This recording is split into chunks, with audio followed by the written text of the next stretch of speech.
He stood there for a little while longer, silent against the fading glow of King's Landing's torches, the cool wind ruffling the silver of his hair. Valyrian's breathing filled the courtyard with a quiet rumble. Aegon looked to the sky, imagining distant Essos and the roiling war in Valyria. Perhaps at this very moment, some faction was plotting anew, forging conspiracies, or forging alliances to bring Westeros to heel. In a world where no doom had ravaged the freehold, the empire across the sea remained a behemoth divided against itself, each faction hungry for advantage. The next threat would come, whether in months or years, in the form of a renegade warlord or a cohesive alliance of powerful dragonlords. Aegon meant to be ready. At dawn, he convened a swift meeting with key counselors in the Red Keep's council chamber. The city bustled outside, shops and markets opening to greet the sun. This time, only a select few joined him. Maester Orwine, Lord Celtigar, the Master of Coin Harwyn, and Ser Randar, one of the senior knights of the Kingsguard. Rhaenys was still en route back from negotiating new trade terms with a second group of merchants arriving out of Pentos, and Visenya, in the midst of drilling new recruits, had sent word she would join them shortly. Aegon wanted a smaller gathering first, a chance to refine strategy before the entire court weighed in. He spread fresh letters upon the tabletop. "We have these missives from Pentos," he said, tapping the parchment with a fingertip. "Rumors of Zavron's depredations in southwestern Essos continue. People speak of entire villages forced to swear fealty or burn. But there's no hard proof that he heads our way. And we have this, another letter, indicating a smaller Valyrian house, Daelerys, might be drifting into the Jade Sea to avoid the freehold's turmoil altogether. That suggests the conflict remains splintered, not unified." Lord Celtigar inclined his head, his narrow face lined with worry. "If Daelerys seeks refuge, it implies they fear confrontation. The rest might as well." He paused. "But we should not let our guard down. A cornered warlord can lash out at any target, especially one rumored to offer sanctuary to Valyrian exiles." Aegon nodded. "True. We remain an object of suspicion for any who believe we harbor their enemies. Malarian is not the only house that believes our acceptance of refugees is a provocation." Maester Orwine cleared his throat. "I wonder if we might consider, in the longer term, a more formal network of alliances with the free cities. So far, we have only ad hoc arrangements with Lys, Tyrosh, and Pentos. Perhaps forging a broader pact, one that collectively deters Valyrian incursions, would create a stronger bulwark." Harwyn, the master of coin, drummed fingers on the table. "Diplomacy can be costly. We'd likely need to offer incentives like tariff reductions on certain goods or pledges of naval escort. I advise caution in tying ourselves too closely to the free cities. They're notoriously changeable, and any show of weakness from us could invite them to demand concessions." Aegon recognized the tension between forging alliances and staying aloof. He was mindful that the more treaties they made, the more entanglements they risked should war erupt. Still, the realm was better served by multiple friendly ports than by isolation. "We'll consider a balanced approach," he said at last, "extending limited formal pacts with those free cities that seem most receptive. If Zavron or some other warlord turns west, they may find not just one kingdom, but a web of cooperative city-states arrayed against them." Ser Randar spoke, his tone respectful but firm. "If we do create that web, Your Grace, we must be ready to defend not just our own shores but those of our allies, at least in principle. That might draw us into Essosi wars. And if we sit back and do nothing," Aegon countered, "we might face unified hostility from the entire Valyrian sphere. We must walk the line. We cannot be drawn into every petty squabble, but we cannot allow some monstrous faction to approach unchallenged." Visenya strode in just then, the door pushing open under her gauntlet hand. She wore a plain tunic over her mail, sweat lining her brow from the drills. "We are taking precautions, that's certain," she said, looking at each man in turn.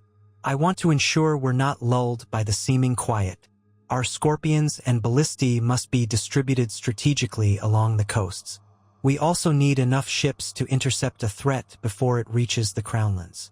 Aegon gestured for her to join them at the table. "We'll see to it. There's more," House Baratheon has volunteered to station a portion of its fleet near Massey's Hook, which should help cover the eastern coastline.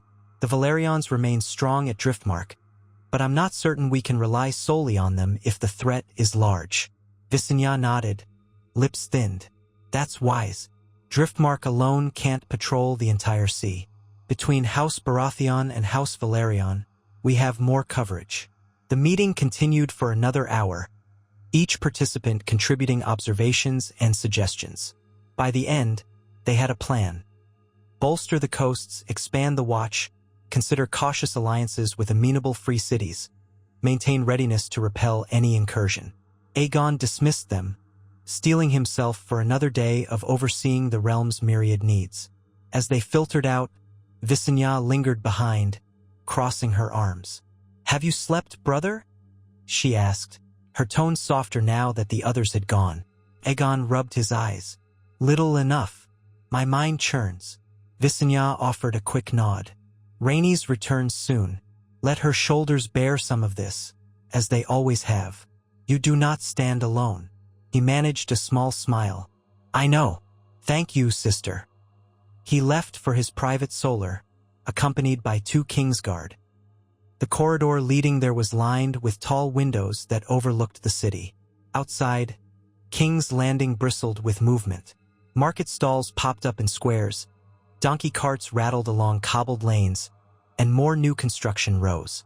Exiles and locals alike toiled to build homes, shops, and workshops. The smell of sweat and mortar hung in the summer air. Over the next week, the realm's routine business proceeded. Lords arrived to petition for land disputes, merchants clamored for licenses, and a small outbreak of sickness in Flea Bottom required the City Watch to quarantine a few alleys. Aegon handled these matters with the measured approach of a king who knew that even if war erupted tomorrow, the daily concerns of his people could not be ignored. He delegated to justiciars when possible, but retained final say over matters that carried greater consequence. On a mild afternoon, Rhaenys returned, Vaelith's wings casting a graceful shadow over the Red Keep's courtyard. A hush fell among the servants and guards as she dismounted. Aegon stepped forward to greet her. She looked travel-worn but triumphant. She offered him a slender scroll. Treaty terms from the Lyseni. Their council has agreed to reduce port duties on ships flying the royal banner. In return, they want free movement for their merchants in King's Landing and the Crownlands. There's also mention of optional defensive cooperation if a major threat arises. Aegon read quickly, his eyes narrowing in concentration. So they're open to a mutual defense clause? Not binding, Rhaenys clarified. They promise no formal alliance, but if we face a Valyrian incursion, we can request Lyseni ships to help patrol. They'd expect compensation, of course. But it's a step. He looked up with a half-smile. You've done well, sister. This is more than we've had before. She shrugged, removing her riding gloves. They see profit in it. Lys is not so enthralled with Valyria that they'd blindly side with any rising faction. They prefer trade over risk, and we offer a realm that, in their eyes, might resist another Malarian. Later that day, they conferred with Visenya about whether to sign the proposed pact. Visenya noted that letting Lyseni merchants roam widely might pose security risks, but Aegon judged that the benefits outweighed them. The next morning, in a brief ceremony, he sealed the pact with his 3-headed dragon stamp. Rhaenys dispatched a messenger ship to Lys carrying the ratified document. King's Landing had extended its foreign link another strand. In the nights that followed, Aegon found his mood improved, though vigilance never left him. The city's new developments continued apace. Every so often, a new wave of exiles arrived, families from eastern Valyria or adjacent regions scorched by war. Many had heard of the Targaryen realm's growing stability and hoped to start anew. Aegon insisted on background checks, but he rarely turned people away unless they bore explicit signs of criminal enterprise. He wanted the realm to be strong both in numbers and in skill sets. Gradually, it became common to see the wide streets near the Red Keep buzzing with diverse peoples. Westerosi farmers haggling with Valyrian artisans, Summer Islanders selling rare goods from their homeland, Lyseni traders sampling local wines. The markets rang with a dozen languages. King's Landing was fast becoming a cosmopolitan hub that mirrored, if faintly, the grandeur of the distant freehold. Occasionally, though, trouble brewed. A group of Westerosi laborers clashed with Valyrian stonecutters one afternoon, claiming the foreigners had stolen their contracts. Fists flew, rocks were hurled, and the gold cloaks had to break up the brawl. Rumors abounded that certain guilds plotted to bar exiles from practicing trades. Aegon held an open court to address the grievances, urging that any craftsperson who could prove their skill deserved to work. He mandated a new set of regulations allowing local guild leaders to test exiles fairly. If they passed, they were licensed. If not, they had to seek other employment. It wasn't perfect, but it defused tension. Meanwhile, reports continued to filter in from across the narrow sea. No single faction had grown dominant in the ongoing Valyrian strife, though certain warlords rose to local supremacy before facing a counterattack or betrayal. Zavron's name surfaced sporadically in half-whispered accounts of cruelty. Some swore he had allied with lesser houses to carve out a fiefdom somewhere south of the freehold's principal seat. But conflicting stories said otherwise. Aegon deduced that Zavron had yet to mount any large-scale campaign westward. Perhaps he lacked the resources or was too focused on subduing his immediate rivals. The question of children weighed on him. Enya, his small daughter by Rhaenys, had begun to speak Valyrian words with an accent distinctly Westerosi, a blend that symbolized the realm's merger. Visenya had not yet conceived again, though she trained daily, honing her swordsmanship and her skill as a dragon rider. Aegon knew succession remained a concern for many lords who expected a clear male heir, but he refused to let that overshadow the tasks at hand. One crisp morning, he walked the ramparts with Rhaenys, surveying King's Landing from on high. The newly built structures glistened in the early light, fused stone enhancements on certain corners, tall wooden scaffolds around half-finished spires. Even from here, the hum of commerce drifted up. Rhaenys leaned on the stone battlement, the wind teasing her dark hair. "We've built so much in so little time," she murmured. Aegon nodded. "When I first landed here, it was a modest fishing settlement. Now it thrives more than I ever imagined. Yet sometimes I wonder if we expand too quickly." She arched a brow. "Meaning," he sighed. "Meaning we absorb these refugees, build new wards, create new markets, but the pace could invite chaos if we can't keep order. The city watch has tripled in number. Taxes rise to fund them. Discontent might find its way into darker corners, among the poor or among those who resent foreigners." Rhaenys pressed her lips together. "Yes, it's a fragile balance, but consider the alternative. If we locked our gates, turned all exiles away, and left the city to stagnate, we'd be weaker. Our foes across the sea would sense that. Sometimes growth is our best defense." He placed a hand over hers. "You're right. I just want to be sure we manage that growth wisely." She smiled. "That's our challenge, brother. We remain watchful. We intervene when needed, and we trust that our realm's potential outweighs the risks." They continued their circuit of the walls, pausing every so often to speak with guards or observe the city below. 2 hours later, they joined Visenya for a midday meal in the Red Keep's smaller hall. Visenya recounted her morning's training sessions with some younger knights, praising a handful for their dedication, cursing others for sloppiness. Rhaenys listened attentively, while Aegon tried to plan the next steps in forging alliances. As they ate, a herald appeared, announcing the arrival of a party from Myr. A small retinue of Myrish tradesmen, it seemed, had come hoping to negotiate a contract for shipping goods through Blackwater Bay. Aegon handed the matter to Harwin, telling him to treat them fairly. The day's business never ceased. News from the outlying regions also demanded attention. The North remained characteristically aloof, though Torrhen Stark wrote polite letters reaffirming loyalty. The Vale had begun to rebuild certain mountain passes, forging safer routes for trade. The Reach and the Westerlands competed to outproduce each other, flooding King's Landing with goods. Dorne, still unbowed, continued its stance of cool neutrality. They were not at war, but neither had they sworn fealty in full. Aegon let it lie. Forcing Dorne's submission would cost dearly, and so far, they caused him no trouble. In this tapestry of slow progress, the approach of autumn brought cooler breezes that rippled the Targaryen banners on the Red Keep's towers. Aegon took to flying Valyrian more frequently, patrolling the skies along the Crownland's edges. From that vantage, he saw farmland expanding, small towns sprouting near roads, and watchtowers rising along the shores. It gave him a sense that the realm was girding itself for whatever storm might come from across the sea. Then, at the cusp of harvest, a new letter arrived from Essos, bearing the seal of Tyrosh.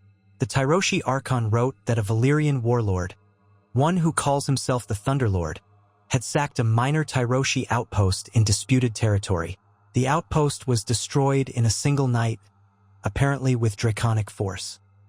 The Archon requested urgent talks with the Targaryen crown to coordinate a response. This was the first time Tyrosh had so openly asked Westeros for assistance. Aegon summoned Rhaenys and Visenya to discuss it. They read the letter around the table in his private solar, sunlight spilling through narrow windows. Rhaenys shook her head. Yet another warlord. The name Thunderlord suggests a flair for intimidation, likely an upstart with a dragon or two. Visenya fingered the hilt of Dark Sister. If Tyrosh is turning to us, it means they're afraid, or they believe we can handle this threat. Are we prepared to intervene? Aegon tapped the letter. The Archon wants a meeting on neutral ground, perhaps on a Tyroshi galley anchored in the straits. He presumably seeks some kind of defensive pact. We'd need to determine if it's in our interest. If this warlord continues to ravage the region, Tyrosh might be forced to ally with other free cities, or even with a stronger Valyrian faction. Rhaenys frowned. If we do nothing, Tyrosh might forge its own arrangements that exclude us. But if we pledge support, we might be bound to help defend their outposts. Our navy can't be everywhere, and launching a campaign across the sea is no small matter. Aegon weighed the options. They needed Tyrosh less than Tyrosh needed them, or so it seemed. But ignoring the request might erode the delicate influence Westeros had begun to build among the free cities.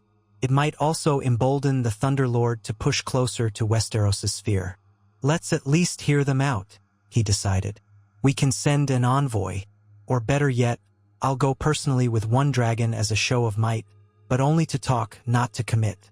If the Thunderlord is crossing lines already, we should learn more. Visenya's eyes sparked with concern. You going personally carries risk. He shrugged. I'll bring Valyrian. That alone is deterrent enough for most. If it looks like a trap, we burn our way out. But we gain more by showing the Archon that the King of Westeros is willing to meet in person. It might secure a better deal. So it was decided. Preparations began for a short expedition.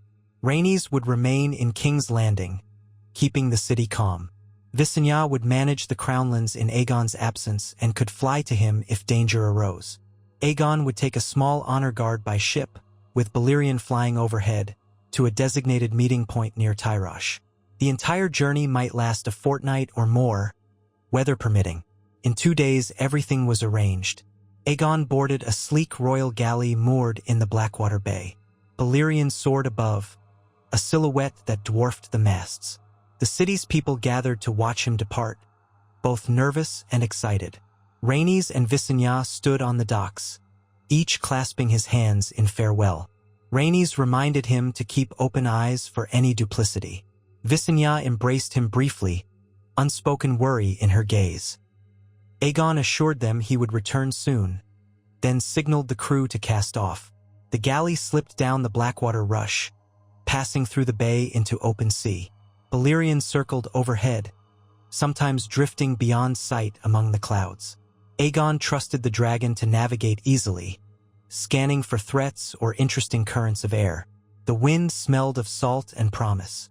Sailing south and east, they traversed the waters near Massey's Hook, occasionally spotting Baratheon ships that patrolled on the Crown's behalf. By the 4th day, the weather turned choppier, and the horizon blurred with an early morning mist. Aegon remained on deck, robed in a heavy cloak.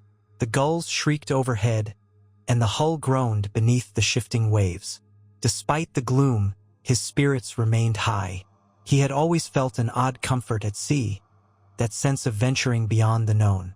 Come dusk, a cry rang out. Dragon overhead! Aegon peered upward, expecting to see Valyrian returning from a distant scouting flight. Instead, he glimpsed a smaller shape, some lesser drake skirting the clouds. It bore no familiar Targaryen coloring. The scales looked a dull bronze in the fading light, and the silhouette was narrower than Valyrian's massive bulk. Instantly, Aegon's heart jumped. Could this be an enemy dragon? But just then, Valyrian appeared, roaring from above. The smaller dragon flipped sideways, startled, then soared away at speed. Aegon watched the fleeting shape vanish into the southern sky, pursued by Valyrian's thunderous call. The crew scrambled in alarm, some reaching for crossbows that would likely do nothing. Aegon shouted for them to stand down. He doubted the smaller dragon would risk attacking with Valyrian present. That night, as the galley continued on course, Aegon pondered the implications. A random dragon out over the open sea? It might belong to a minor Valyrian house traveling covertly, possibly a scout for this rumored Thunderlord or another warlord, or maybe a mere traveler. The times were such that a draconic sighting could mean trouble. Aegon decided to keep the ship on high alert. Valyrian returned after an hour, winging out of the darkness to land heavily on a rocky outcrop near the coast.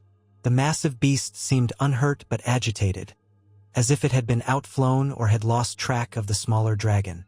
In the morning, they resumed their journey. No second sighting occurred, and by midday, the Tyroshi guide ships came into view, 2 galleys bearing the swirl-pattern banner of Tyrosh. They unfurled bright flags to signal greeting. Aegon's men answered in kind, and soon the vessels drew close enough for a shouted exchange. The Tyroshi captain invited Aegon to follow them to a calmer inlet where the Archon awaited. Aegon remained wary. He instructed his men to keep the royal galley's weapons manned, just in case. Valyrian soared overhead in slow, lazy arcs. The Tyroshi seemed awed by the sight, but they pressed on to a sheltered bay with tall, rocky cliffs. There, a large Tyroshi flagship rode at anchor, banners fluttering. With a watchful gaze, Aegon transferred to a smaller skiff, leaving half his guards on the main galley.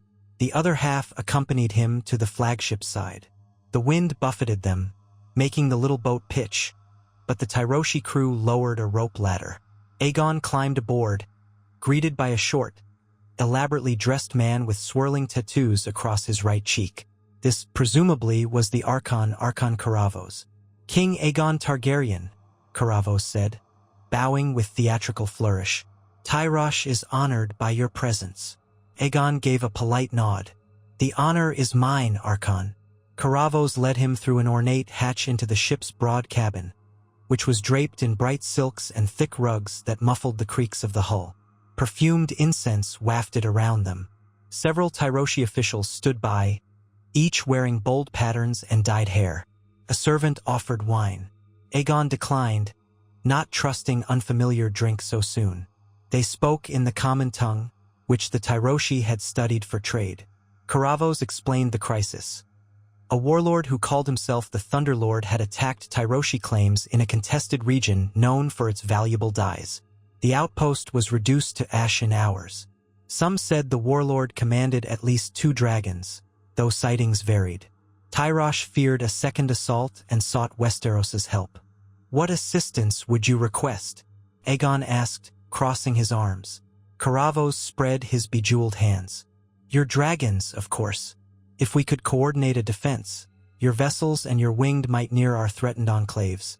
This Thunderlord might think twice before striking." Aegon arched a brow.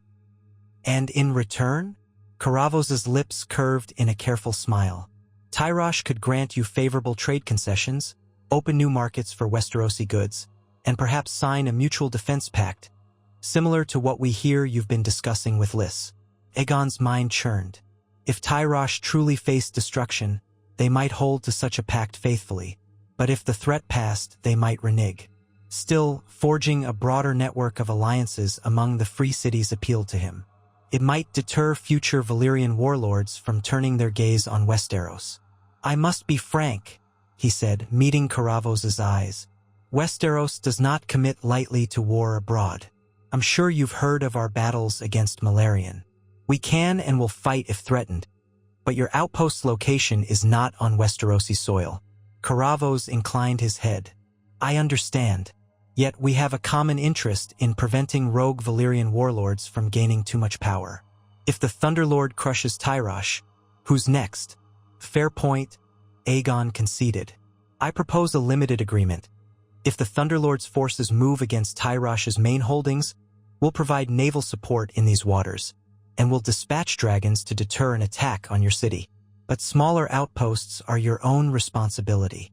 Caravos hesitated.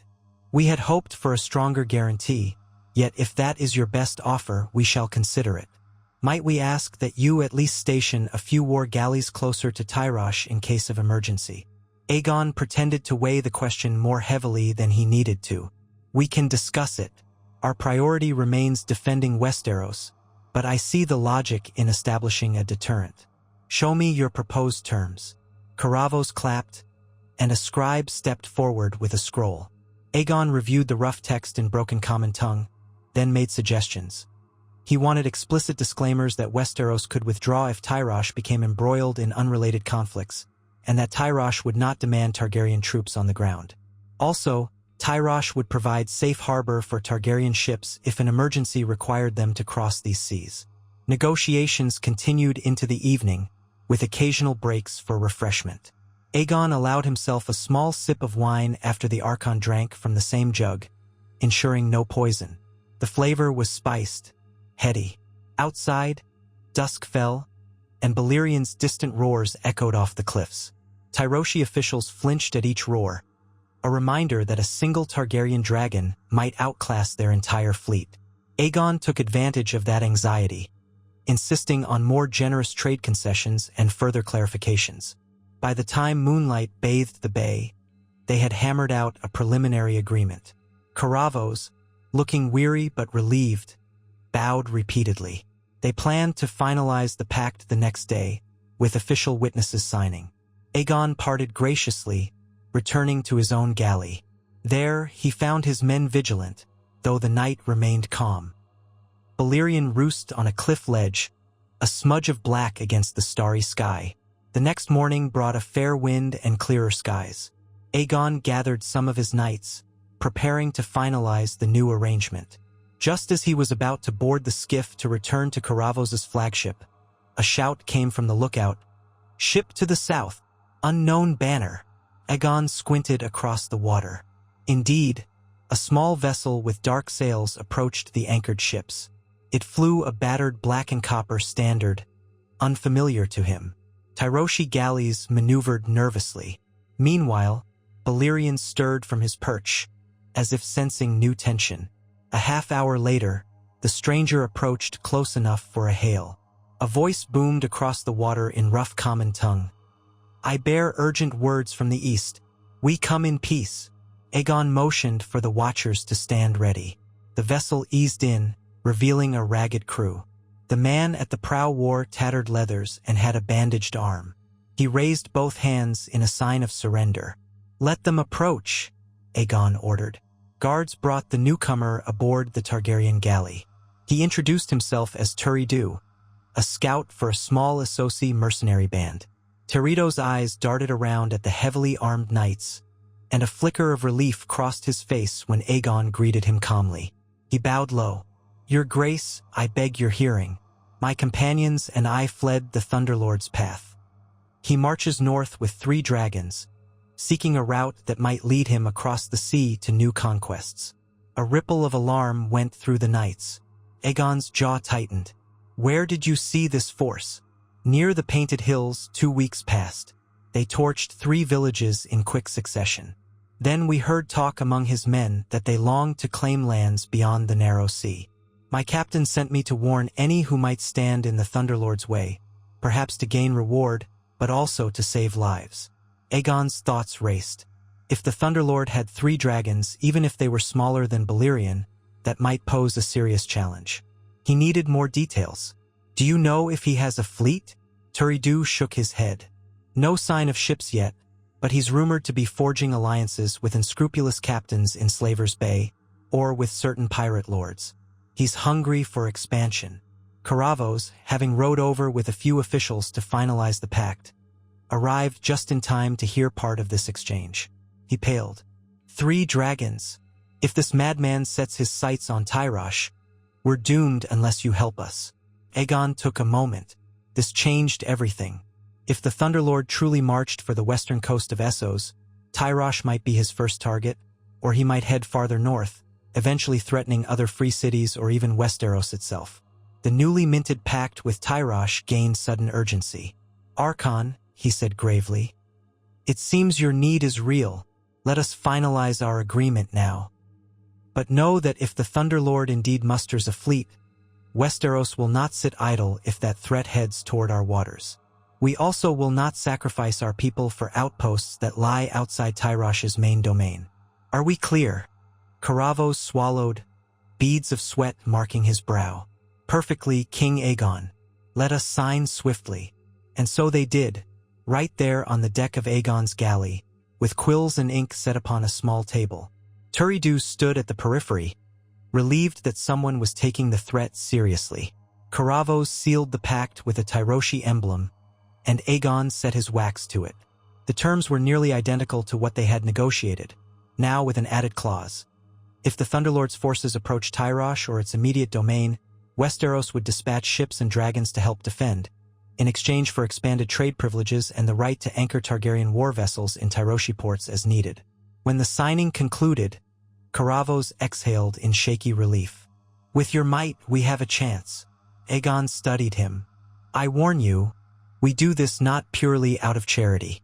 We expect Tyrosh to stand by these terms, come what may. If you renege or sign contradictory alliances with a Valyrian faction hostile to us, all bets are off. Caravos bowed multiple times. You have my word. This we vow in Tyrosh's name. Aegon still harbored doubts. The free cities could be fickle, especially when threatened. But for now, it was the best he could do. After a brief discussion about possible next steps, Caravos departed for his flagship, promising to broadcast the new alliance among Tyrosh's ruling council. Aegon gave Turidu a small purse of coin for his information and offered him passage west if he wished. But the man declined, saying he had to return to his mercenary band. With the matter settled, Aegon signaled for his galley to depart from the bay, Valyrian launching from the cliffs to shadow them overhead. The return voyage to Westeros buzzed with tension. Aegon carried the newly signed pact and the fresh rumor that the Thunderlord might be on the move. He did not intend to raise an alarm just yet, but he wanted the realm prepared.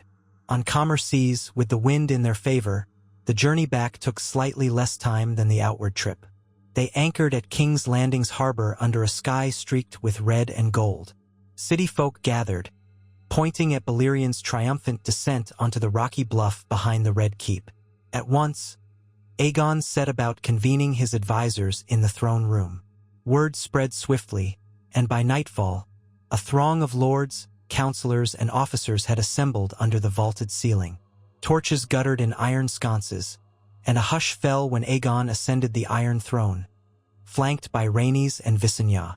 He explained the new pact with Tyrosh, the possibility that a dangerous warlord known as the Thunderlord possessed 3 dragons, and that Tyrosh might be the first target. We have agreed to provide assistance if Tyrosh is threatened, Aegon declared. This is not a call to wage war in Essos, but rather a defensive measure. Should the Thunderlord attempt to cross the sea, we must stand ready. Lord Baratheon spoke up. Do you expect us to station men in Tyrosh? My lords will be uneasy sending forces overseas. Aegon shook his head. No, only ships. Some of our war galleys will patrol those waters if the threat becomes imminent. Should the Thunderlord move toward Tyrosh, we'll coordinate to deter him. If that fails, the dragons will intervene. Lord Lannister frowned. War across the sea can be costly. Are we sure we shouldn't keep to our own shores and let the free cities fend for themselves? Rhaenys' voice carried through the hall. If we ignore this and Tyrosh falls, the Thunderlord might seize ships and resources to come at us. Better to stop him in Essos than fight him on our own coastline. Visenya added, we have the advantage of flight. A single dragon can break a fleet before it lands. But if we wait until they're at our doorstep, we risk more destruction. There were murmurs of agreement and some pockets of dissent. In the end, though, most recognized the logic in acting from a position of strength. Aegon ordered that a squadron of royal war galleys be readied, with men trained in scorpion usage and the best archers they could muster. They would not depart immediately, but they would remain on high alert for any sign that Tyrosh or the Narrow Sea faced a direct threat. That night, after the council disbanded, Aegon retreated with his sisters to a private suite high in the Red Keep, a place with a panoramic window that looked out over the city. The three of them took wine together, the tension in the air thick. A single lantern flickered, casting dancing shadows across the walls. Rhaenys spoke first. Yet another new danger. I suppose we should be grateful no united front in Valyria is mustering. Instead, we have scattered warlords with their own agendas. Visenya sipped her wine. Scattered, yes, but each one might cause havoc. One has 3 dragons. Another might have 2. Another only 1, but an army behind it. It's a chaos that could churn for decades. Aegon stared into his cup. And all the while, we stand between them and these lands. If the free cities collapse under repeated attacks, eventually a warlord might look here for fresh conquest. We can't fight them all, not if they come in waves. Rhaenys set her cup aside, leaning forward. Perhaps we should consider forging an even tighter coalition of our own. If Lys and Tyrosh both stand with us, maybe Pentos and Myr can be convinced as well. Braavos is notoriously independent, but they might see value in preventing a Valyrian resurgence. Visenya frowned. That sounds like a league of sorts, something that might provoke Valyria's older houses to see us as a threat. They might unite against us just to crush any alternative power. Aegon sighed. Yes, it's a risk, but if we do nothing, they might pick us off anyway, each warlord trying to become the next great power. The only path to real security may be to ensure none of them can consolidate enough strength to challenge us. They debated late into the night, wrestling with grand strategy. By the time the lantern's flame had burned low, they agreed to a cautious but deliberate approach. Nurture ties with any free city that recognized the need to contain Valyrian warlords. Avoid direct entanglement in local associate squabbles, but guarantee support if a major threat loomed. Build a network that could not be easily fractured. In the following weeks, Aegon and his court put these ideas into practice. Letters were dispatched to Pentos and Myr, subtly proposing closer cooperation. The Archon of Tyrosh sent an official envoy to King's Landing, bearing gifts: a trunk of Tyroshi dyes, exotic spices, and flamboyant silks. In a small ceremony, the envoy thanked Aegon for the newly signed pact. Though tensions ran high as the envoy repeated concerns about the Thunderlord, rumor had it that he was indeed gathering ships in some hidden cove. Word reached them that Zaveron, that earlier rumored menace, still lurked far from the Narrow Sea. Some suggested he might be locked in conflict with other factions. Aegon half-hoped these warlords would wear each other down, leaving no single threat that could match the Targaryens. Still, every piece of intelligence reminded him that Essos was vast, and dragons were many. So far, none matched Valyrian in size, but sheer numbers could tilt the scale. During this time, the realm's internal affairs demanded attention too. Harvest season approached. The Reach's fields promised a bountiful yield, which the Tyrells boasted would fill the crown's granaries. The Westerlands, flush with gold, funded further expansions of roads and watchtowers. Lord Baratheon's men drilled relentlessly, eager to prove themselves if a new war broke out. In the capital, refugees and locals continued to mingle uneasily, but found a kind of equilibrium as more exiles transitioned from desperation to settled lives. Enya, Aegon's daughter, toddled around the Red Keep's corridors, chasing after the children of various servants and minor lords. She had begun to display curiosity toward the dragons, pointing at them excitedly whenever one soared past a window. Rhaenys watched her with a gentle smile, though she cautioned that the child was too young to be near any dragon unsupervised. Visenya, seeing the girl's bright eyes, teased that perhaps Enya would claim the next hatchling once old enough. Aegon felt his chest tighten at the thought, both pride and fear for what that might entail.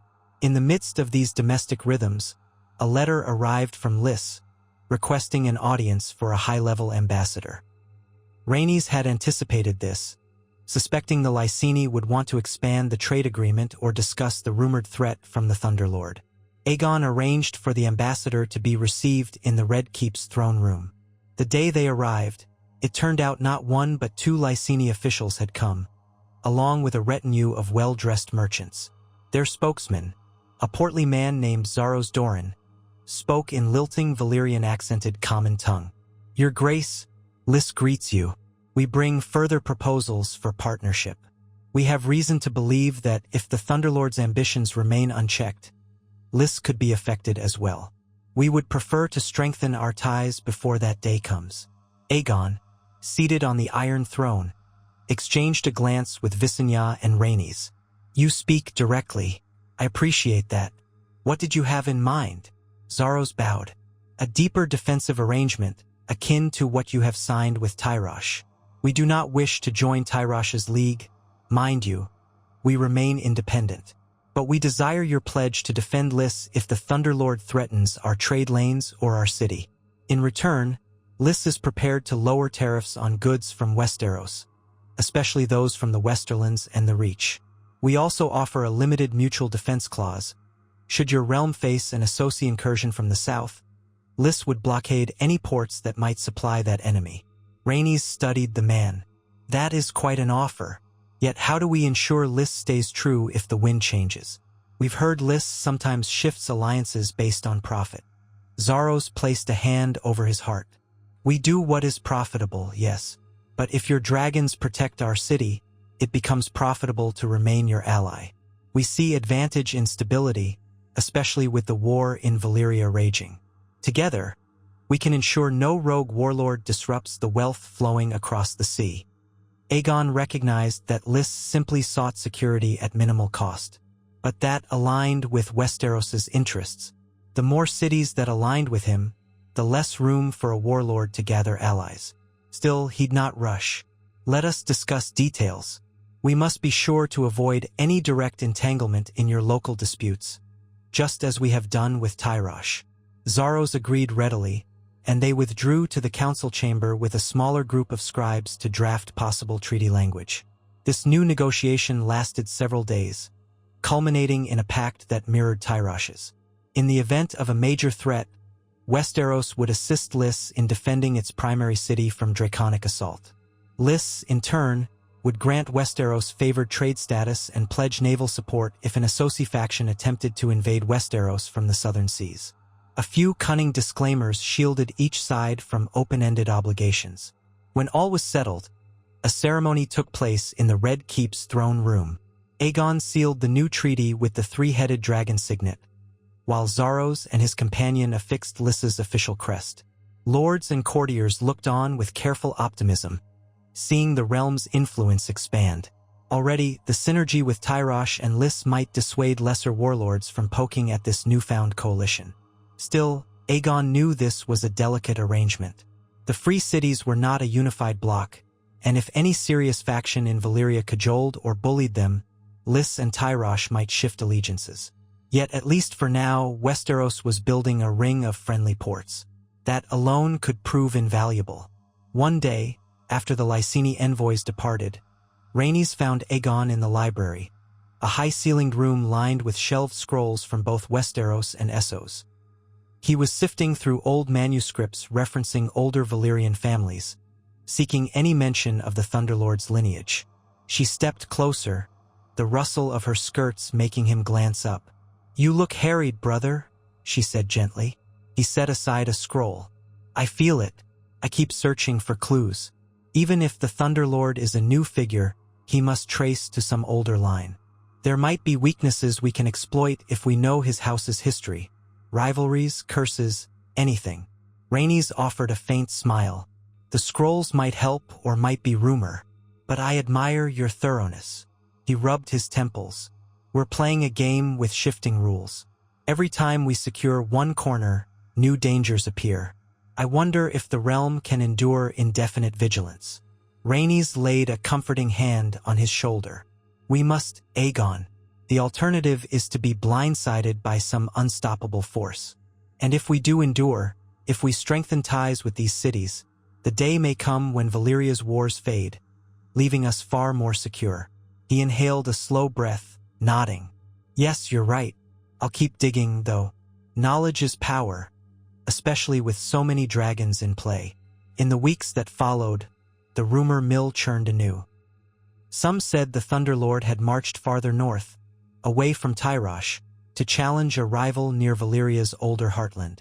Others whispered that Zavron was wounded in a fierce aerial battle with another warlord.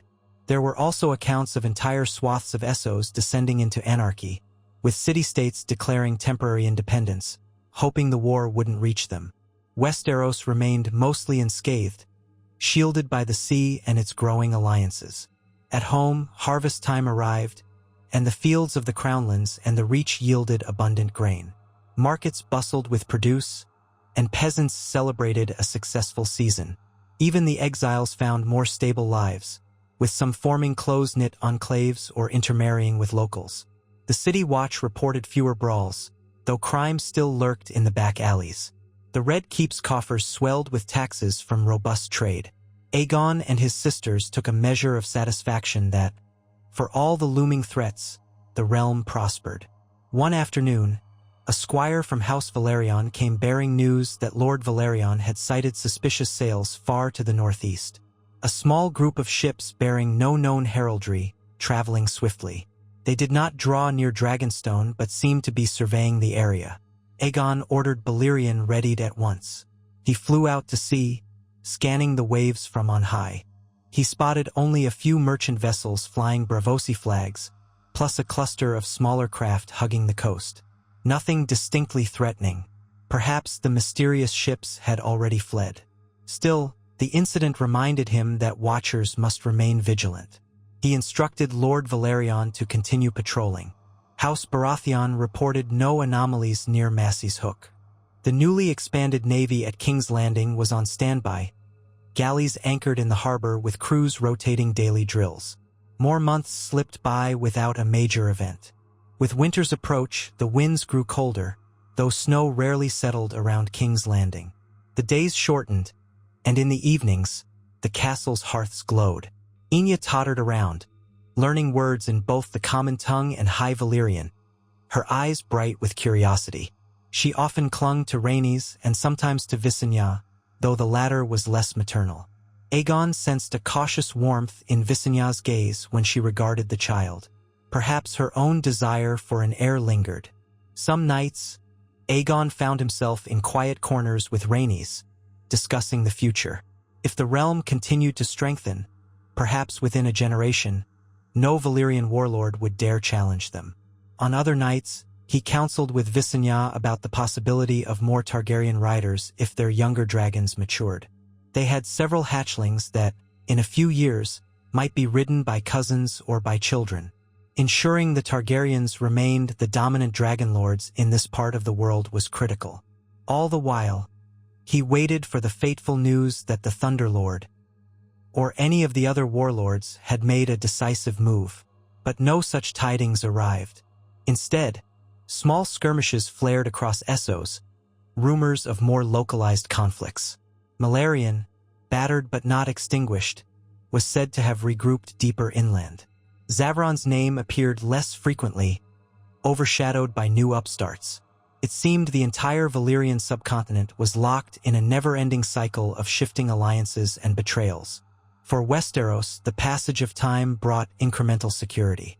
Tyrosh and Lys each reported they had seen no sign of imminent invasion, though they occasionally spied suspicious dragons in the distance.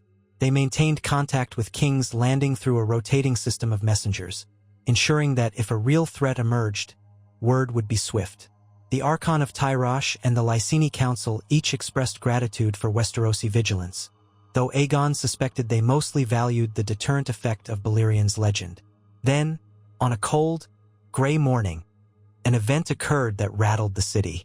A group of exiles from the eastern districts, some connected to Morian Valerian who had arrived long ago, were found murdered in a warehouse near the harbor. The scene was gruesome. Signs of torture, Valyrian symbols scrawled in blood on the walls. The City Watch discovered no immediate suspects, Panic spread among the exiles, who feared a death squad from a Valyrian faction had infiltrated King's Landing. Aegon was furious. He led a personal investigation, visiting the crime scene alongside Visenya. The stench of death hung thick, and splatters of old blood marred the beams.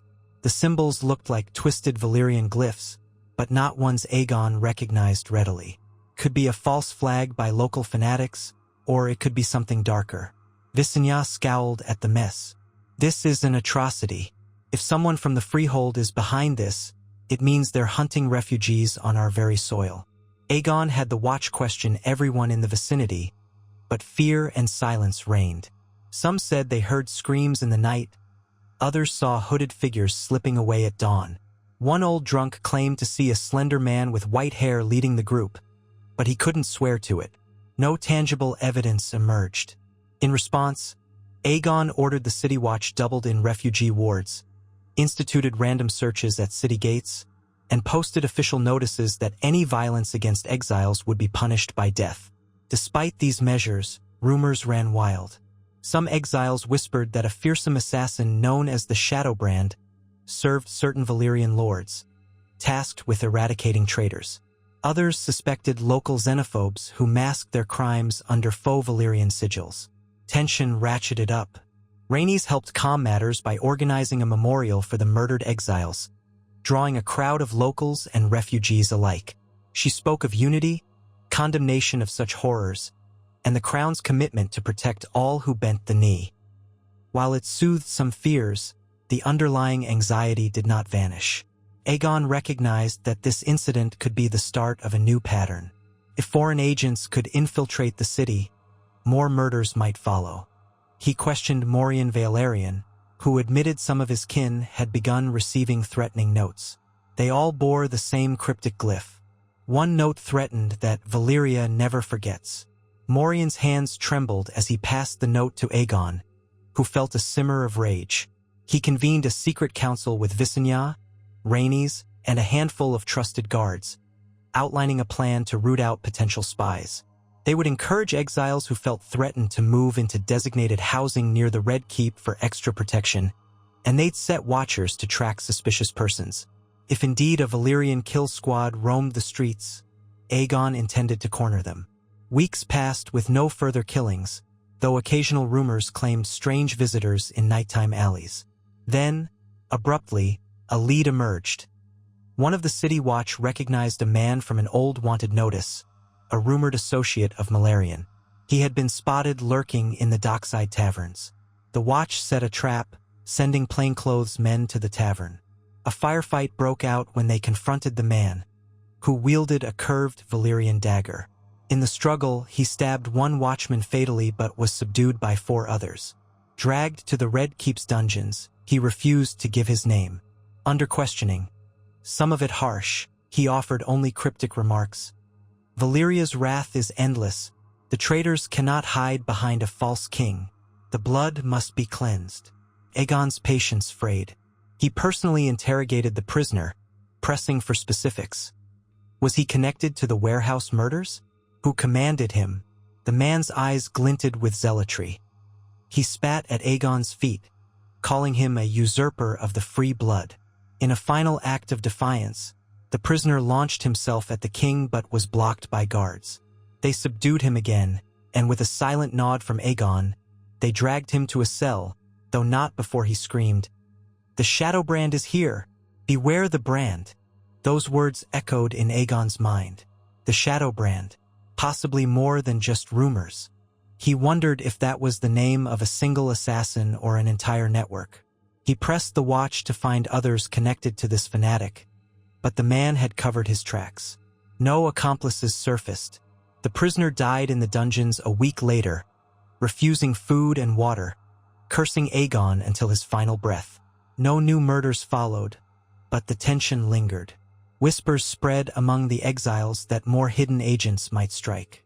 Aegon sought to reassure them that the culprit was caught, or at least one culprit, but he had no absolute proof the threat had passed. As winter deepened, the realm held steady.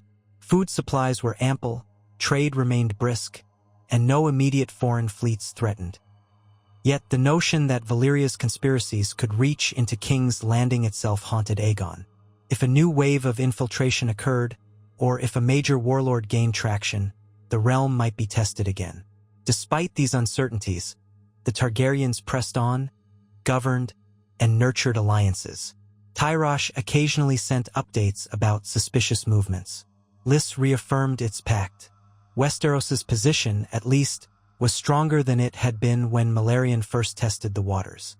If the Thunderlord or any other foe appeared, they would face not just the Targaryen dragons, but a network of allied ports and watchful lords. One brisk evening, Aegon stood atop the Red Keep's tallest turret, gazing across the city lights. Rhaenys came to stand beside him, slipping her arm through his. They watched the flickering torches of King's Landing, the silhouettes of ships in the bay. On the horizon, the half-moon cast silver shadows on the water. "Sometimes," she murmured, "I wish we could forget the wars across the sea, forget the politics, and just let Westeros grow in peace." He leaned his head against hers. "I wish that too, but we can't ignore reality. As long as Valyria stands, unbroken by doom or defeat, its spires cast a long shadow. We must remain vigilant." She gave a wistful nod.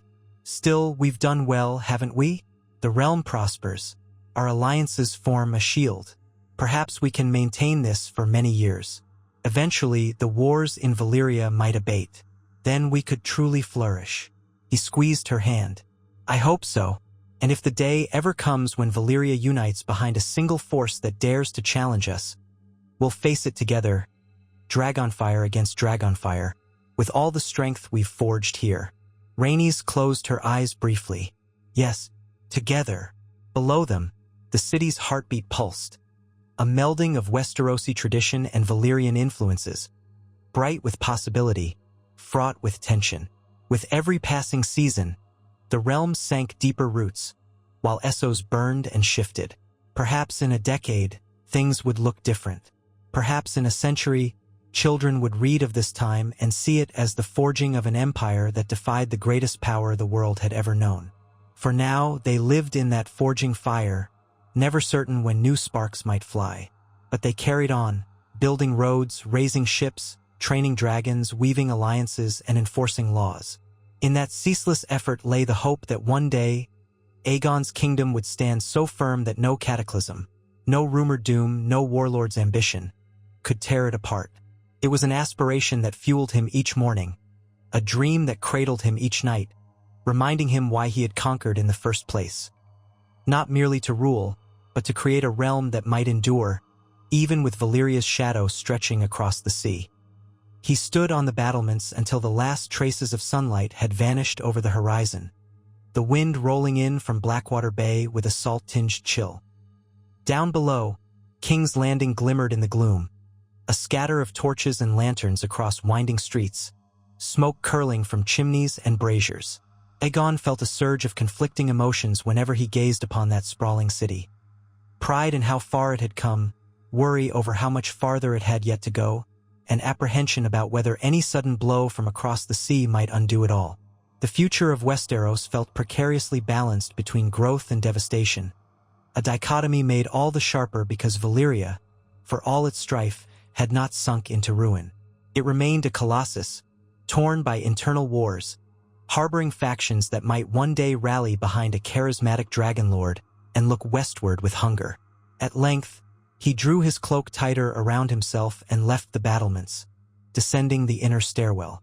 The Red Keep's corridors glowed with torchlight, shadows flickering over tapestries of conquest. A small retinue of guards followed a short distance behind. The rumble of distant laughter and music drifted from the lower halls, where some minor feast was underway. Lords, merchants, or traveling envoys toasting new trade deals, or simply entertaining themselves in a city that thrived at the crossroads of commerce. Aegon did not begrudge them their merriment. Westeros functioned best when people felt secure enough to celebrate. But he had no appetite for feasting that night.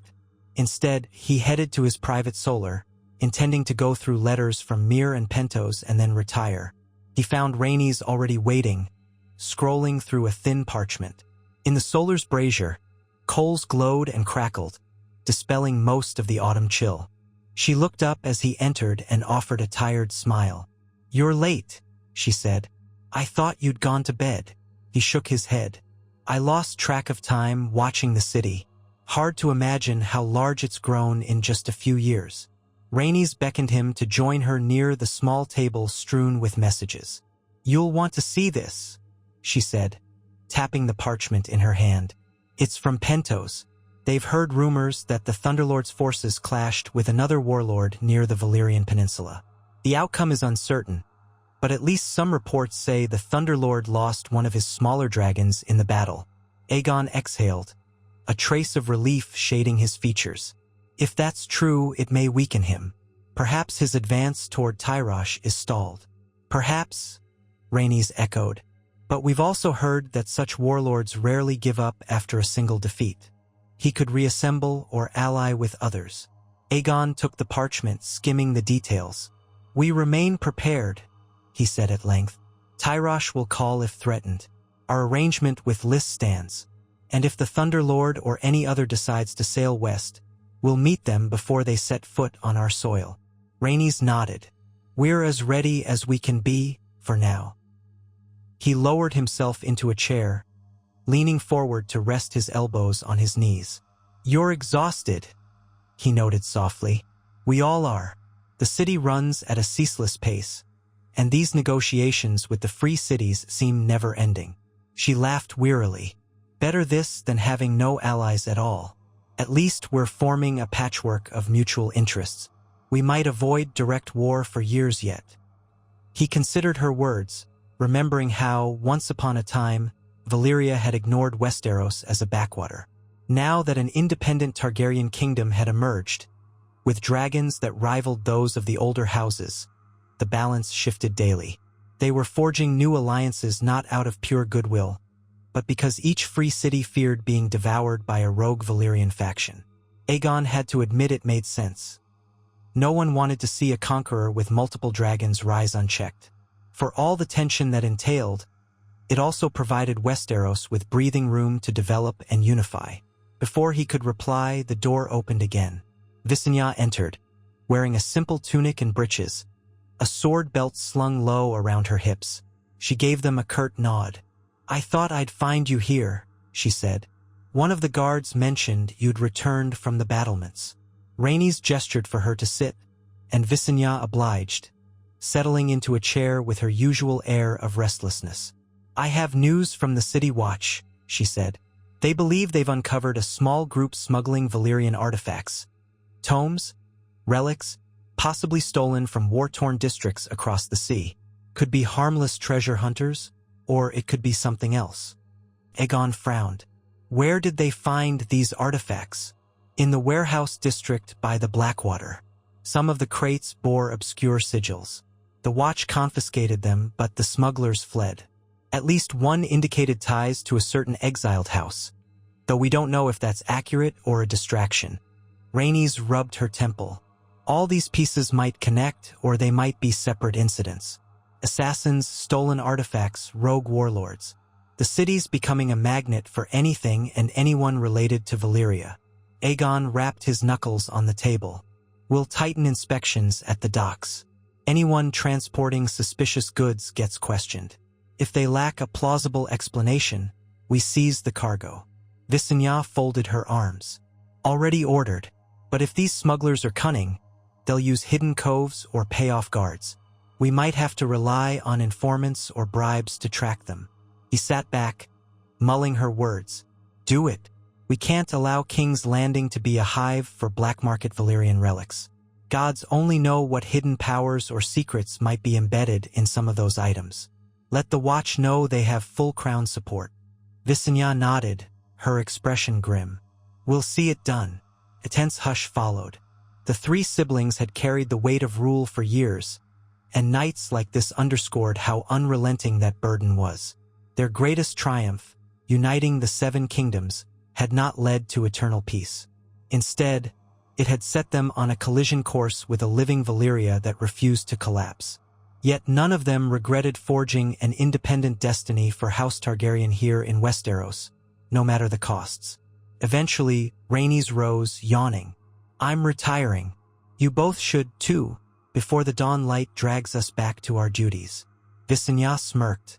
I'll do another round of the ramparts. Some fresh air will clear my head.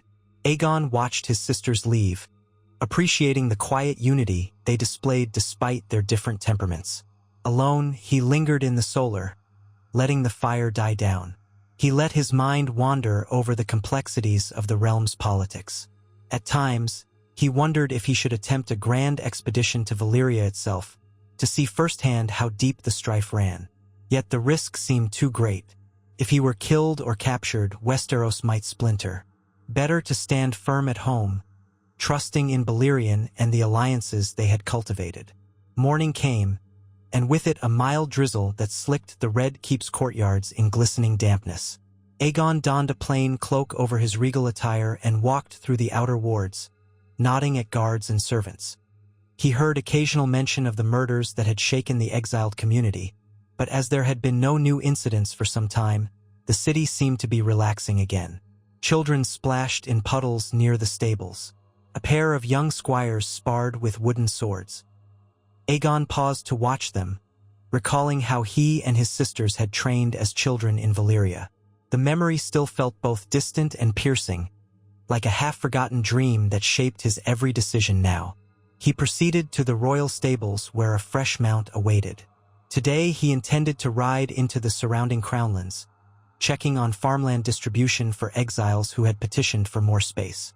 Rhaenys had spearheaded that project, but he wanted to see it personally. Some small folk had complained that exiles were being granted plots too close to established hamlets, breeding resentment. Others claimed that the crown's generosity to newcomers was excessive. Balancing mercy with fairness demanded constant attention. He set out with half a dozen guards. The rain eased into a soft mist, the fields glistening in the subdued morning light. They passed orchards heavy with autumn fruit, small huts where local peasants waved shyly at the king's retinue, and an old watchtower that had been refurbished for improved coastal alerts. After about an hour's ride, they reached a cluster of farms where groups of exiled Valyrians had settled. Smoke rose from crude chimneys.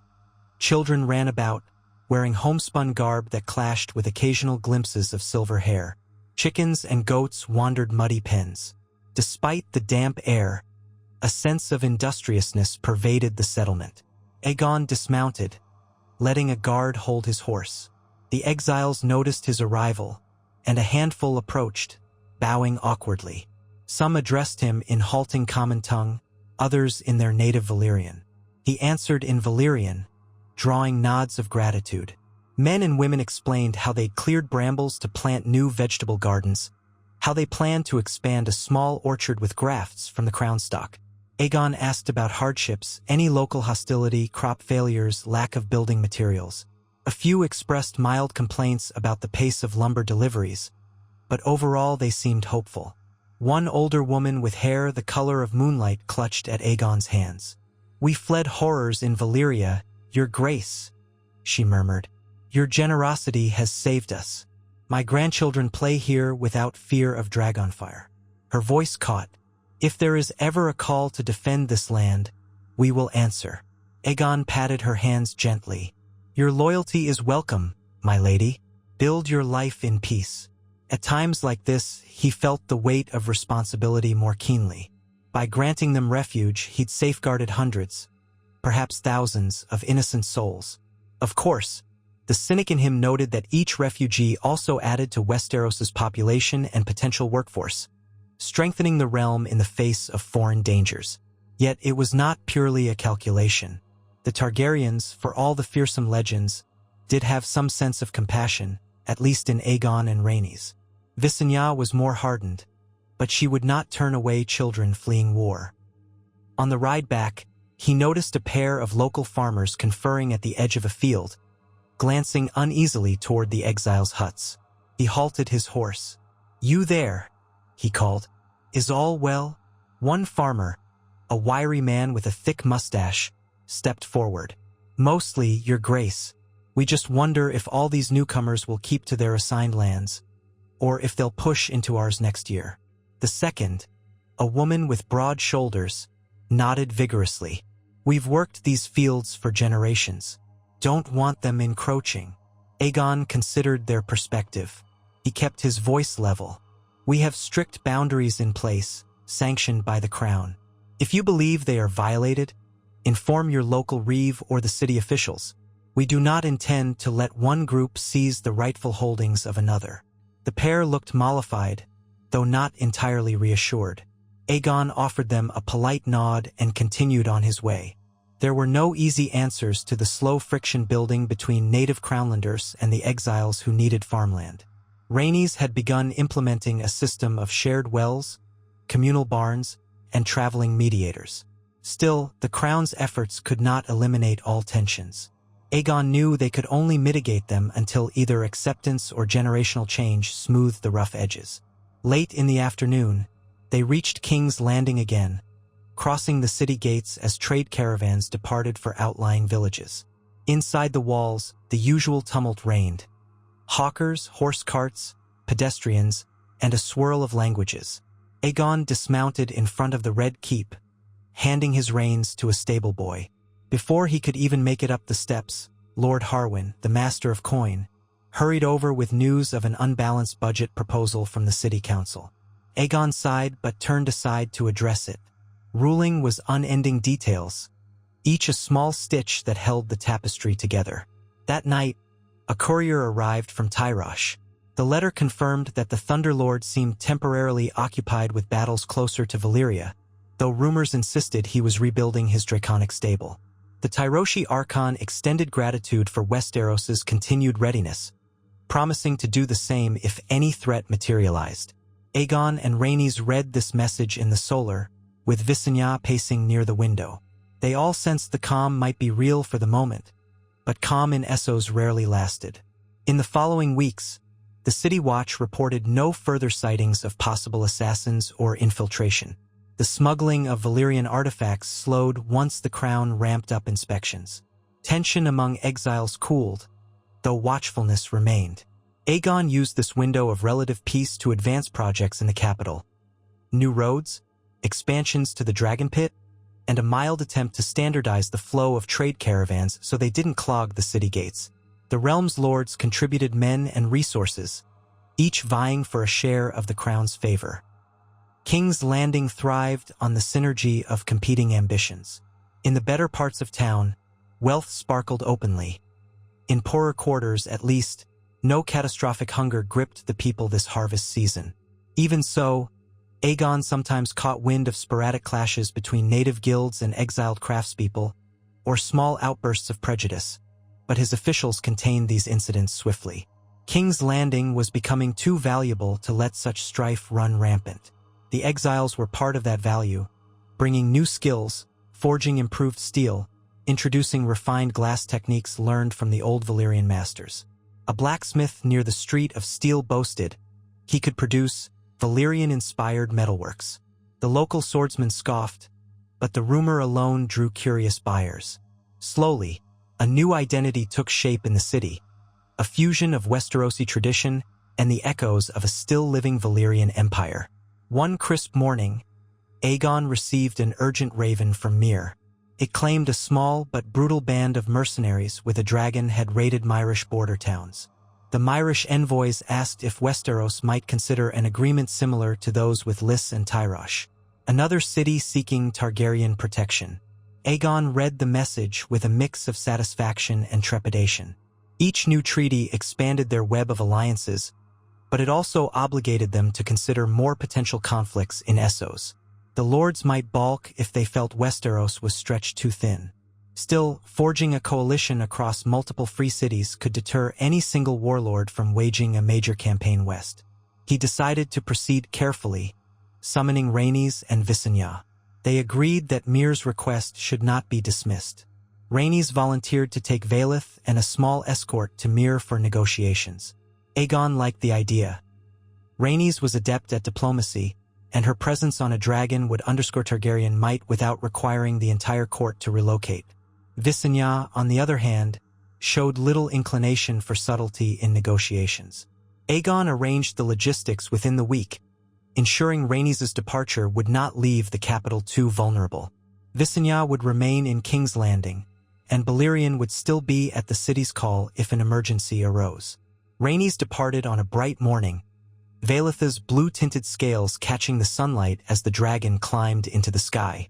Her retinue boarded a pair of swift war galleys, intending to meet her partway across the sea once she landed Valyth on a smaller island to rest. Aegon watched from the harbor, a hand raised in farewell, feeling the customary pang of concern. He trusted Rhaenys' skill and cunning, but the world was full of dangers, especially for a Targaryen traveling beyond Westeros' boundaries. Still, they had done this before with Tyrosh and Lys, and it had reaped dividends. Upon returning to the Red Keep, he found Visenya already coordinating expansions to the City Watch. She drilled them relentlessly in anti-dragon tactics, ironically enough, in case an enemy warlord's dragon swooped down unexpectedly. The Watch was hardly a match for a dragon, but scorpions positioned on rooftops and strategic points could make a difference. Aegon approved the training. Best not to be caught unprepared. By afternoon, official letters from Storm's End and Casterly Rock arrived, each inquiring about rumors that more free cities might align with the crown. Aegon penned measured replies, confirming ongoing discussions without promising large-scale entanglements. So passed a fortnight of mild tension. Word came that Rhaenys had reached Myr safely. A snippet from one of her knights described the city's labyrinthine canals and low-slung architecture, and also the elaborate courtesies extended to greet a dragon rider. Another letter mentioned that Myrish officials seemed desperate to curtail the mercenaries plaguing their border, but uncertain about how far they'd commit to a defense pact. Diplomacy was a chess match played in carefully veiled moves. Aegon imagined Rhaenys navigating that dance with her usual grace.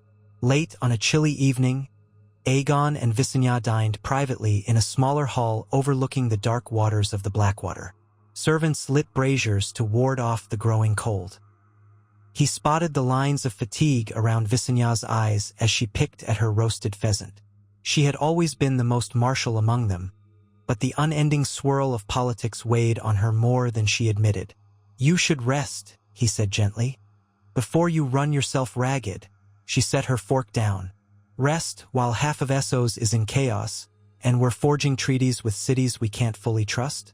I'll rest once the realm is secured." Aegon let out a soft chuckle. "We might never see that day." She shrugged, not denying it.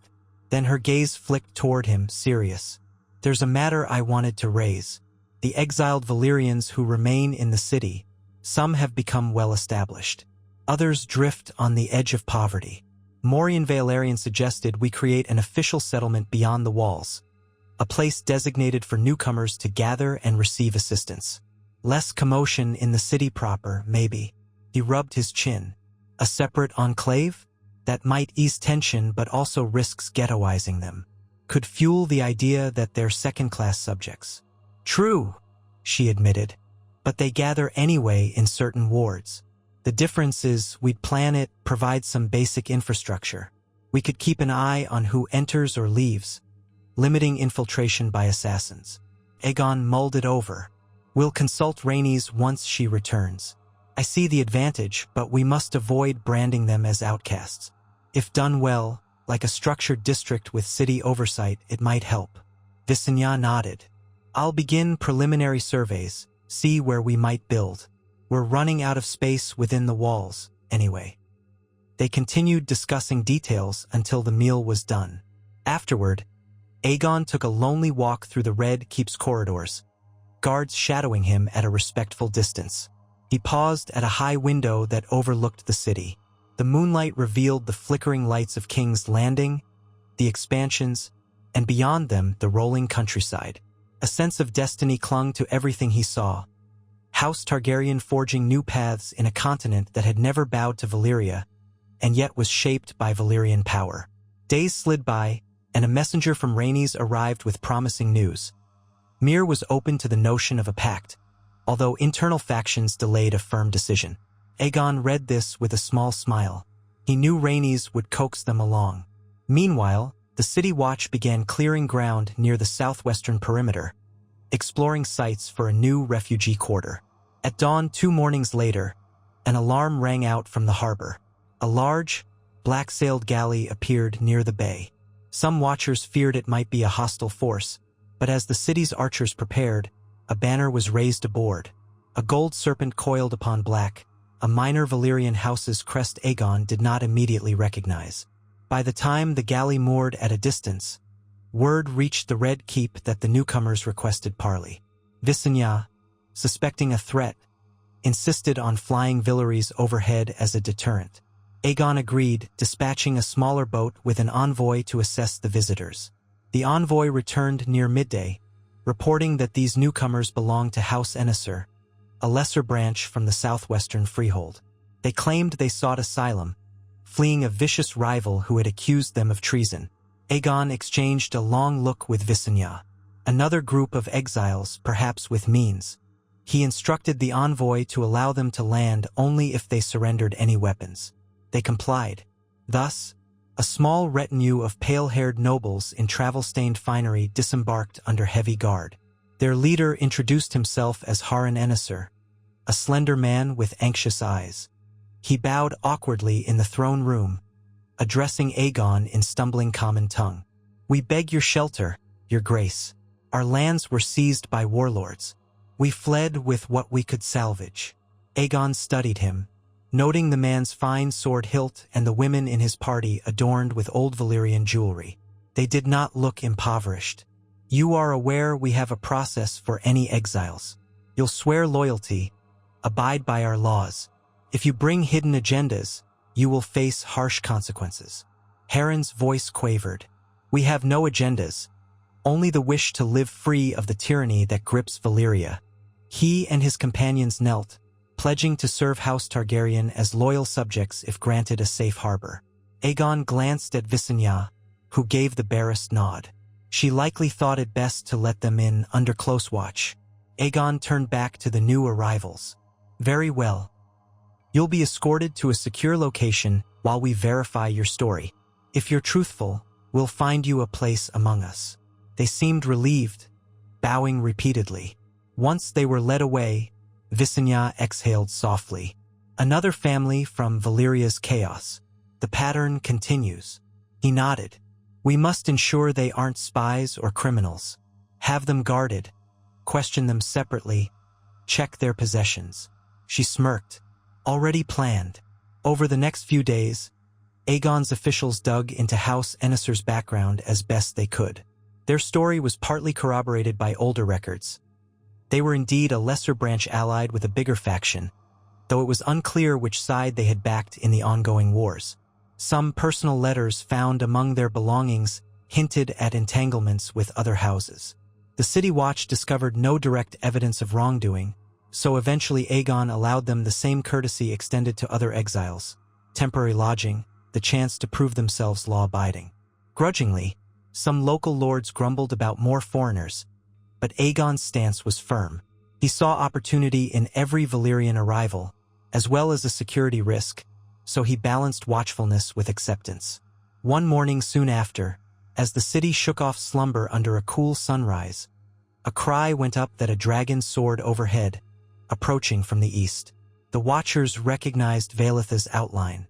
Aegon rushed to the courtyard, feeling a tide of relief that Rhaenys had returned. Dust swirled as the azure-hued dragon landed, and Rhaenys dismounted with a fluid grace. Her retinue's ships had yet to arrive, but evidently she'd chosen to fly ahead. She wore a travel-stained cloak and the subdued smile of someone who had accomplished her task, though not without weariness. Aegon welcomed her with an embrace. "You're home sooner than I expected." She laughed, breath fogging in the chill morning air. Myr was an experience. They're more fractious than Tyrosh or Lys, believe it or not. But we reached a preliminary deal, similar to the others, though with more conditions regarding territory near their eastern border. They want to ensure we won't ask them to commit men if it doesn't threaten Myr directly. He led her inside while grooms tended Valyth. "So they'll agree to a defensive pact on paper, but with limited scope? That's still progress." Rhaenys nodded as they walked the halls. "Yes, a step forward. They gave me a set of gifts, mostly Myrish lace, fine crafts, plus a symbolic down payment if we should ever need to mobilize to protect them. We hammered out a clause allowing the Targaryen fleet or dragons to dock at certain Myrish ports if a major threat emerges. In return, we lower duties on Myrish goods here. Visenya joined them near the throne room, listening to Rhaenys' account with keen interest. She tossed a wry look at Aegon. "We're collecting city-states like beads on a necklace." Aegon's expression turned pensive. "Better that than facing them as rivals. Perhaps one day they'll form a stable coalition that can withstand any Valyrian incursion. In the meantime, we remain the anchor." They proceeded to the council chamber, where Rhaenys provided more detail about Myrish internal politics, the fractious families controlling trade, the mercenary groups that had to be bribed or threatened. Aegon understood it well enough. In essence, Myr was desperate for a powerful ally. The city's leaders worried that any single Valyrian warlord with a dragon could wipe out their armies. At least Lys, Tyrosh, and now Myr all looked to Westeros as a deterrent. One might almost call it the makings of a proto-alliance, albeit a precarious one shaped by fear. The next day, a formal ceremony took place in the throne room, with Rhaenys presenting the Myrish gifts to Aegon in public view. Courtiers applauded politely, and rumors buzzed that House Targaryen now had half of the free cities in its pocket. Some lords expressed pride in their king's cunning, others fretted that the realm was overreaching. Aegon paid them all measured attention, then retired to the privacy of his solar with his sisters to celebrate Rhaenys' safe return more informally. In the calm days that followed, no fresh crises erupted. The realm seemed to settle into a rhythm. City guards patrolled, alliances were managed, and no foreign fleets loomed. Aegon took the opportunity to personally review expansions at the Dragon Pit. The dome-like structure rose higher than before, ringed by scaffolds. Within, a half-dozen young dragons roamed, some nearing maturity, others still too small to ride.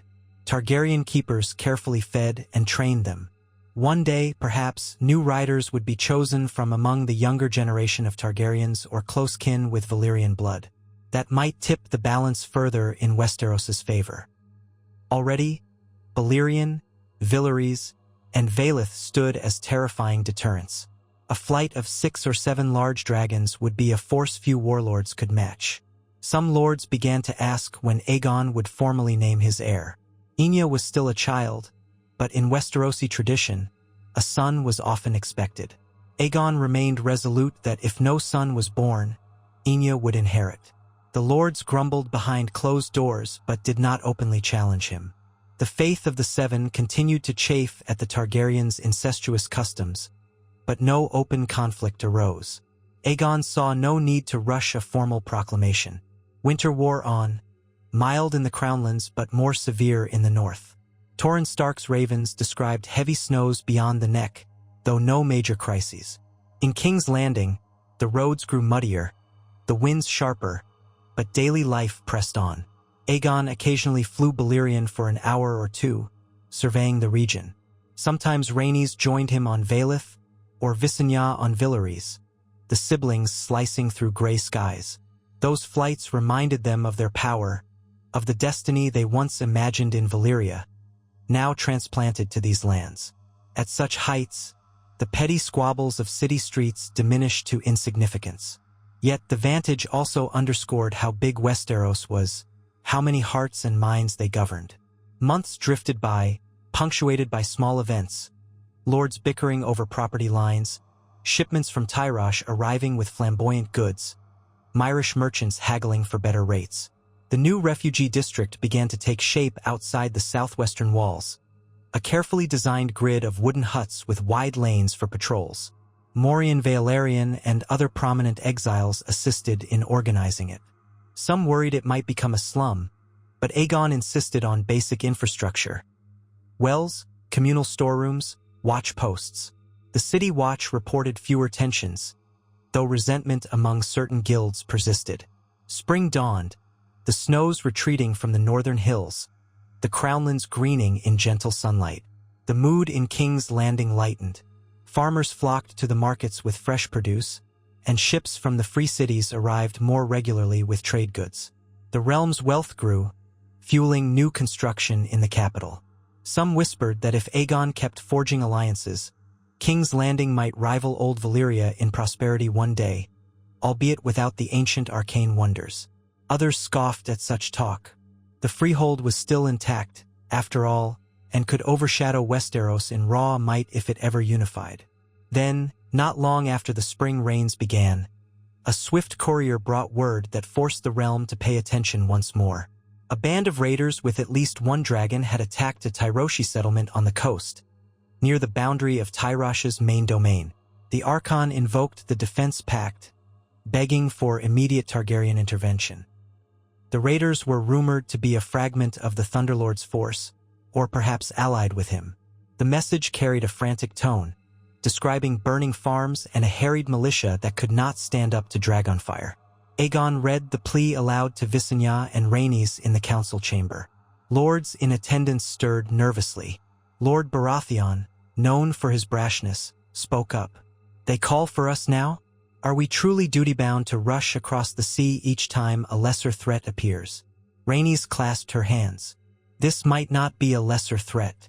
If we do nothing, Tyrosh might doubt our resolve. Then the entire notion of alliances falls apart." Visenya agreed. "We can't let a raiding party think we're toothless. Better to face them away from our own shores." Aegon set the letter aside and looked around.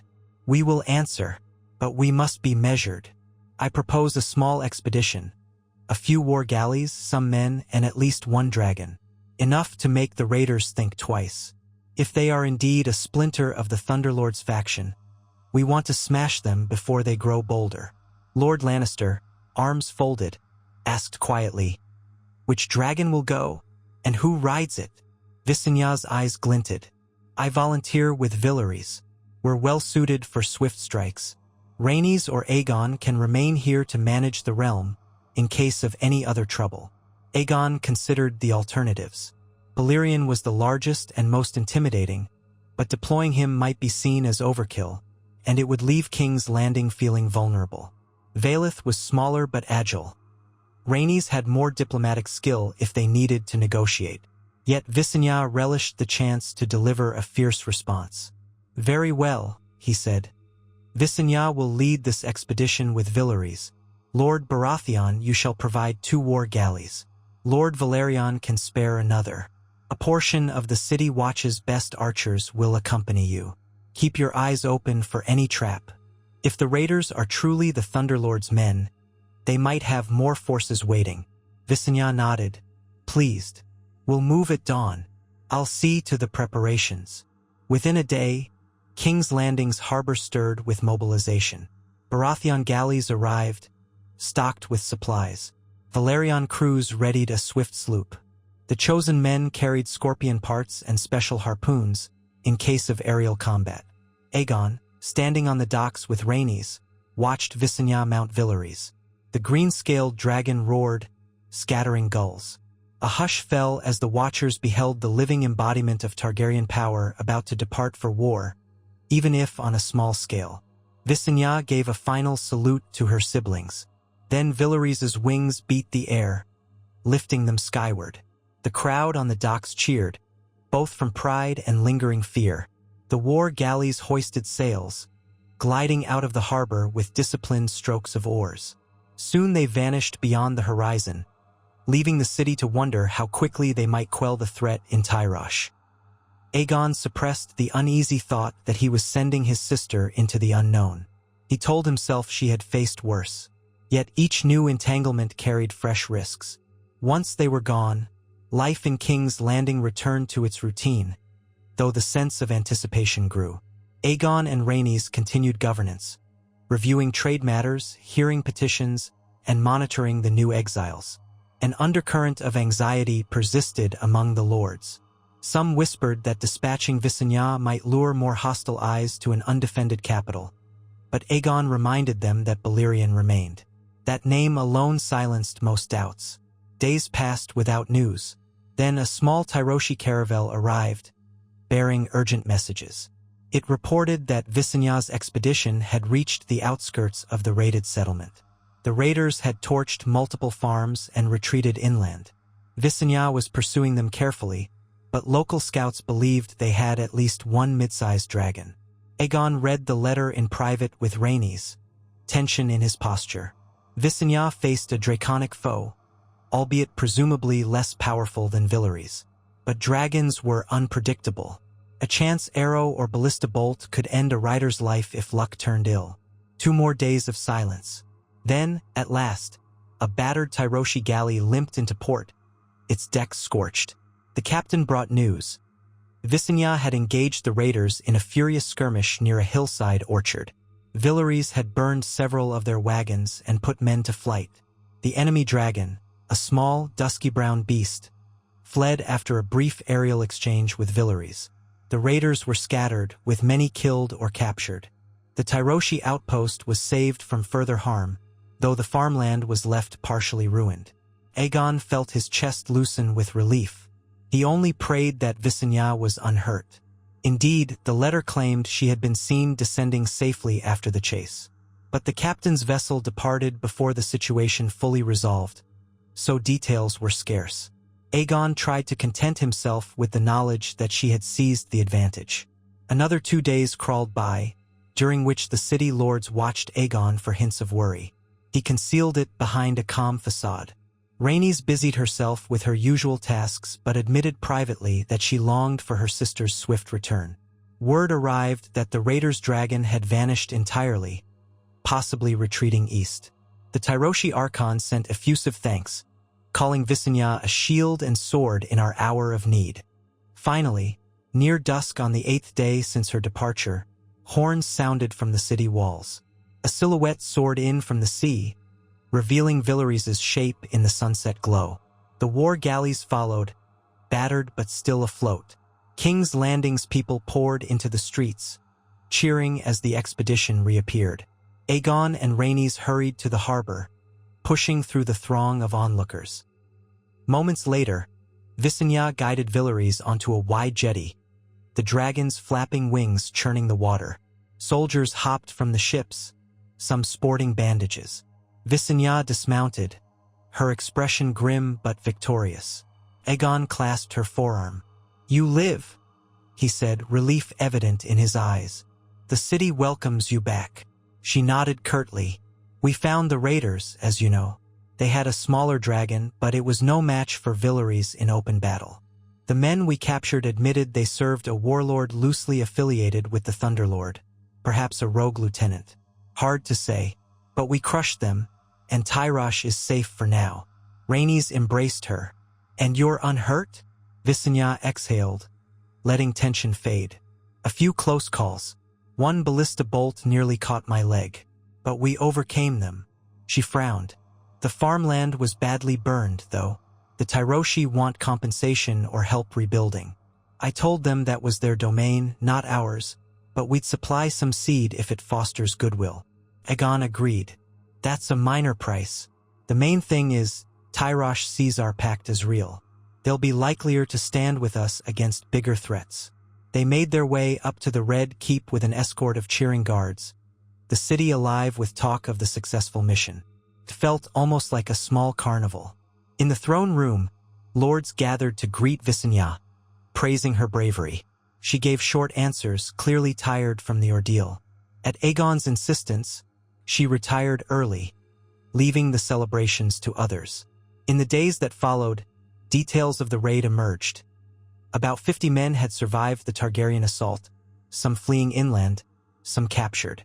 The dragon they commanded was not seen again. Tyrosh recognized that Westeros had fulfilled its pledge. Aegon wrote back politely to the Archon, reaffirming the alliance. He could sense the stir in the other free cities as well.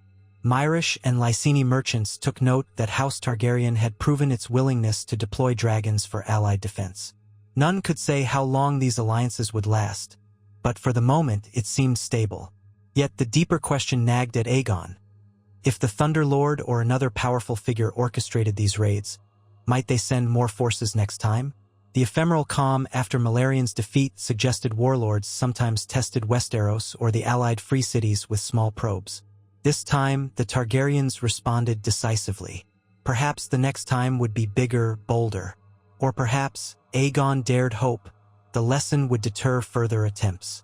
Life in King's Landing continued on, day blending into night. Diplomatic envoys from Myr arrived to finalize certain trade clauses. Rhaenys once again charmed them, ensuring the realm's port fees were fair but profitable. Visenya, recovered from her expedition, dived back into training the Watch and the city's archers, building on the lessons learned in Tyrosh. Aegon presided over court sessions, settling disputes, granting charters to new guilds, and listening to petitioners from all over the Seven Kingdoms. Time passed in relative peace for another stretch of months. The exiles integrated further, farmland yields rose, and the realm prospered. Reports from across the sea were scattered. Malarian remained quiet, Zavron still lingered in some eastern corner, and the Thunderlord's name popped up occasionally in rumors of skirmishes. No large-scale invasion loomed. A few smaller attacks on Essosi settlements flared, swiftly quashed by local defenders or mercenaries. Whenever a city found itself in dire peril, the Targaryens' alliances promised some measure of help, and that promise alone deterred all but the most desperate warlords. By the year's end, Enya had grown into a lively child who darted through the Red Keep's corridors, often accompanied by her nurse and the watchful eye of Rhaenys.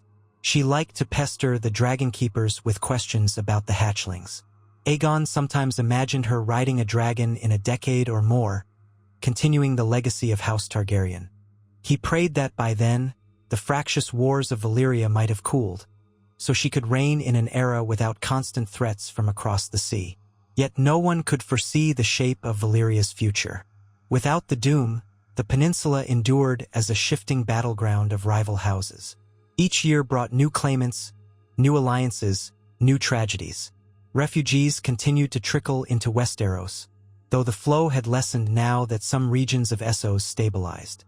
The lines on the maps changed frequently, with city-states and enclaves rising or falling. Aegon studied every raven's message, every merchant's tale, reading them as portents of potential storms. One late evening, after a long day of court, Aegon joined Rhaenys and Visenya on a balcony that overlooked the city. Lamps glowed in windows far below, the faint hum of voices drifting upward. The three siblings sipped mulled wine, the night air tinged with the fragrance of autumn leaves. For a while, they simply watched the city they had built, the capital that bore the fruit of their conquest and their labor. Visenya was the first to speak. "Sometimes I wonder what would have happened had we stayed in Valyria. Would we have been swallowed by the wars? Or become one of the warlords ourselves, fighting for scraps of the freehold?" Rhaenys' voice was quiet. "Perhaps we'd have burned with the rest in some cataclysm of ambition. Here we've carved out a realm that stands on its own, tested but not broken." Aegon nodded, thinking of the labyrinthine spires and basalt causeways of Valyria. "We made our choice, and I believe it was the right one. Westeros is ours. No older house can lay claim to it. Yet Valyria's echoes remain. Our blood ties us to it, and so do the dragons." They gazed at the silhouette of Balerion perched on a far ledge, a living shard of that ancient empire. He was as much a symbol of House Targaryen's bridging of worlds as the city below was a mosaic of Westerosi and Valyrian influences. Rhaenys set down her wine, then rested a hand on Aegon's shoulder. "We've come so far, built alliances with Tyrosh, Lys, Myr, and we hold the Seven Kingdoms in unity. Our roads expand, our fields produce, our ships trade across the sea. Yes, threats abound, but I dare to hope we can keep this realm safe, generation by generation." Visenya's gaze drifted across the dark horizon. "Let the warlords rage. Let Valyria devour itself or rebuild. We'll meet them if they come, with dragons and steel and alliances. This land is ours, and no one shall strip it from us." Aegon breathed deeply, inhaling the crisp air. "We stand at the crossroads of two worlds. One we left behind but that refuses to die, and one we seized by fire and blood. If we remain vigilant, perhaps we can outlast the storms." They fell silent then, each lost in private reflections. The wind carried the scent of promise and danger alike. Somewhere out on the streets, exiled Valyrians and Westerosi craftsmen worked side by side, forging new wonders. Across the sea, rival dragon lords plotted and warred, but so far, none had mounted a charge that truly shook Westeros's foundations. Perhaps that day would never come, or perhaps it loomed unseen. Either way, the Targaryens had shaped a kingdom capable of standing against the old empire's might, should it ever unite against them. In that quiet moment, they allowed themselves a rare feeling of contentment. For all the worry and strife, they had done what once seemed impossible, defied a living Valyria's overshadowing reach and carved out a monarchy that thrived on its own terms. And though the future remained unwritten, they had forged a legacy that might endure through centuries. A realm that balanced the dragonfire of Valyria's heritage with the grounded traditions of Westeros. A marriage of worlds in which the Targaryen name shone brightest of all. They lingered on the balcony until the torches in the city below burned low. One by one, they drifted inside to their chambers, carrying the day's burdens quietly. High overhead, Valyrian stretched his wings, a silent sentinel, while the distant hum of King's Landing faded into slumber. Even in that stillness, the world kept turning, and the tapestry of mortal ambitions kept weaving. Tomorrow would bring fresh dispatches, fresh challenges, and fresh triumphs, and in facing them, House Targaryen would endure, as it always had, perched between flame and fate, forging a destiny that no one, not even Valyria in all its power, could fully command.